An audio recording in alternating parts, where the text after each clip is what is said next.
Seguimos en estas entrevistas en el Parlamento. Ahora estamos con la diputada Martina Casas. ¿Qué tal? ¿Cómo estás? Un gusto, muchas gracias. Bueno, gracias por tu tiempo. Vamos a charlar, tenemos poquito tiempo, pero vamos a tratar de conversar de los temas de actualidad más que nada. Muy bien. Comencemos sobre qué lectura haces de esta rendición de cuentas en este marco, en este contexto social. Bueno, vamos varias semanas ya de trabajo en la rendición de cuentas. A mí me toca asesorar a Tato Olmos, que creo que ya estuvo recién. Y bueno, la verdad que nos llamó la atención que de rendición de cuentas tiene poco. Esperábamos como un poco más de reasignación de recursos en comparación con lo que fue el presupuesto y algunas promesas que habían quedado como para evaluar después en función de cómo avanzara la pandemia. Y bueno, de reasignación o de políticas de salida de la pandemia tiene poco. Y también nos quedaron dudas bueno, sin ser el fondo coronavirus, cómo se aplicaron algunas políticas. Y bueno, esa es la lectura general que hemos hecho hasta ahora. Bien, y con respecto a reactivar la actividad económica, por ejemplo, ¿con qué se encontraron? Y en realidad tenía ciertas partidas para trabajo, pero en realidad comparado con alguna de las medidas que ya se tomaron en pandemia, representan un mínimo de la actividad. Se sigue tratando de basarse en compromisos que ya existían, como UPM 1, 2 claro. y algunos proyectos de participación público-privada que ya existían. Entonces como que no tenemos nuevas noticias en cómo reactivar la economía. Y uno espera que capaz que como se está viendo en el mundo, que haya una reactivación económica diferente, ¿no? Tratando de dar como un cambio de paradigma y tratar de pensar en otras medidas económicas y tratar de moverse a modelos sostenibles, verdes y no vemos como innovación en esos temas. Y bueno, también medidas concretas para alimentación, educación, que también tuvo un rezago por la pandemia. Nos cuesta como ver activar esas ramas de la vida cotidiana de las personas. Bien, ¿y qué respuestas han tenido en esas materias justamente, ¿no? ¿Cuáles son los fundamentos de lo que se propone? Bueno, hubo una señal política, por ejemplo, en esto de capaz que de educación no tanto, pero sí en primera infancia fue como una de las partidas grandes que como la vedette de rendición de cuentas fue esa respuesta. Pero en las otras áreas que hemos reclamado, incluso vivienda y eso, es como que no se llegó a tener respuestas claras de cuáles eran los planes. Y con la partida, por ejemplo, de primera infancia, lo que pasó es que hasta último momento no sabíamos a qué estaba asignada y de hecho todavía nos queda duda en qué se va a estar gastando, que en realidad es como, bueno, la expectativa de saber capaz que se resuelve en Senado o de que nos llegó una rendición de cuentas que parecía más un borrador que un proyecto cerrado y que ha ido transformándose mucho en las últimas semanas y esperamos que incluso en la discusión de estos días también se va a estar modificando. Lo mencionabas recién, un cambio de paradigma. ¿Cómo ves el escenario post-pandemia? ¿No? ¿Hacia dónde va el país o hacia dónde debería ir o cómo debería ir? ¿Cómo entendés? Sí, yo creo que la verdad que tendríamos que tener un poco más de visión de futuro. Creo que el mundo se lo está planteando y nosotros nos lo teníamos que plantear. Se habla mucho de reactivar la economía en rubros y ramas que siempre se tratan, los de siempre, que está bien y para un país subdesarrollado como Uruguay tiene su sentido siempre hablar de esos temas, pero de todas formas es como que tenés que empezar a aplicar capaz que cadenas de valor en lugares que ya tenemos, pero que implican reforzar ramas de la economía. Tenemos un desarrollo tecnológico muy importante en Uruguay, tendríamos que ver de cómo poder reactivar eso también. Y en realidad eso, cambiar el paradigma en el sentido de que el mundo está hablando de que, por ejemplo, si hay que reactivar la economía con obra, por ejemplo, de decir, bueno, vamos a construir vivienda para reactivar la economía, que esa vivienda sea sustentable. Entonces, ir como tomando medidas que contemplen varias cosas, no solo decir, bueno, vamos a reactivar la economía, vamos a armar carreteras, sino que tenga un sentido y un propósito y que además trate de encaminarnos a esos objetivos de desarrollo sostenible que tiene todo el mundo y que hoy evidenciados por la pandemia, nos damos cuenta que eran tan importantes y tan primordiales y capaz que no estamos tomando medidas. Claro, como que marcó otro rumbo, otras posibilidades en la pandemia, ¿lo entendés así? Sí, sí. Más sos muy joven. Está bueno de repente tu perspectiva en estos temas, como un aporte fresco, ¿no? Desde donde se puede mirar también.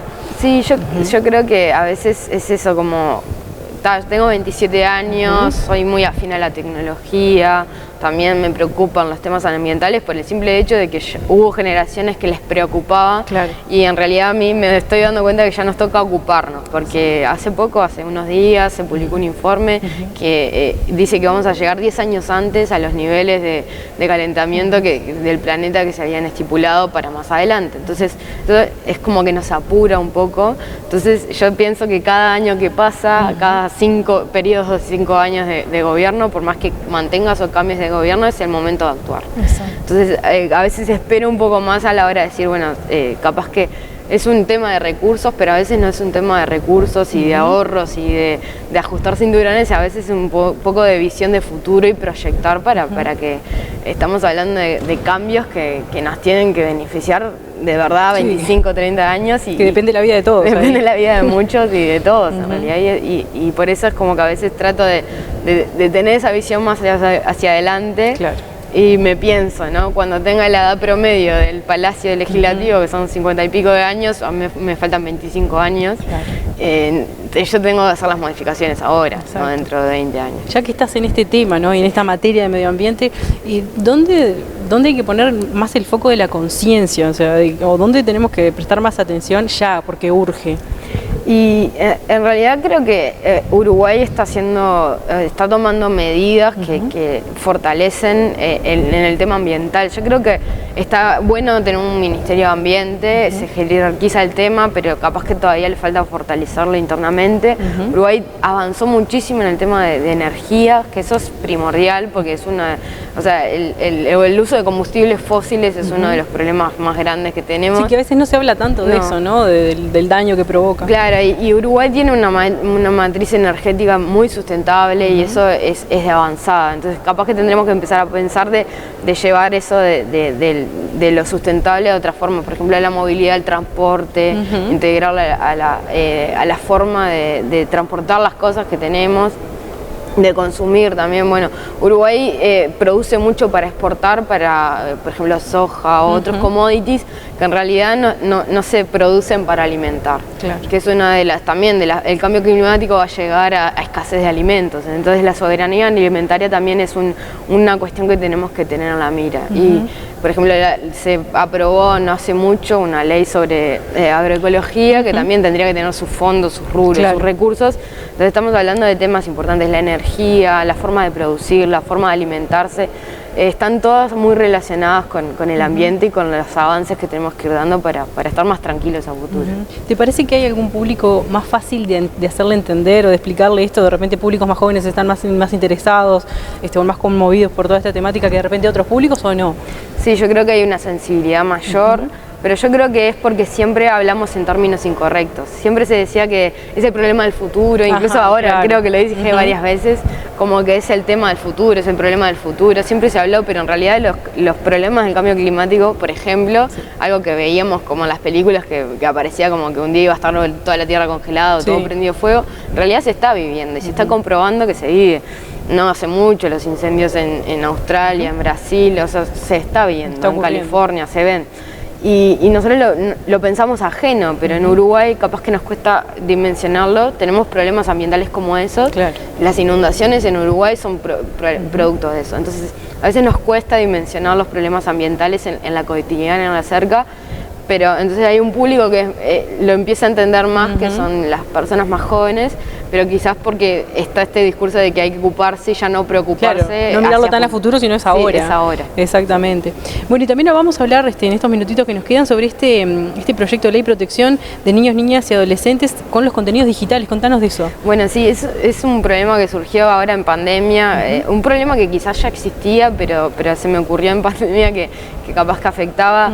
Existe el riesgo de cómo llevamos toda nuestra vida a las plataformas virtuales, sí, claro. Que se están exponiendo a niños, niñas, adolescentes a distintos tipos de delitos, o sea, sí, riesgos y se los expone a, bueno, a la extorsión mediante mensajes web o a la publicación de contenido explícito que no tenían intenciones de publicar ellos. Entonces, la idea es tratar de atacar esos problemas en base a algunos pilares. Uno es la búsqueda activa de contenido sexual explícito para tratar de desarmar o desarticular redes de trata.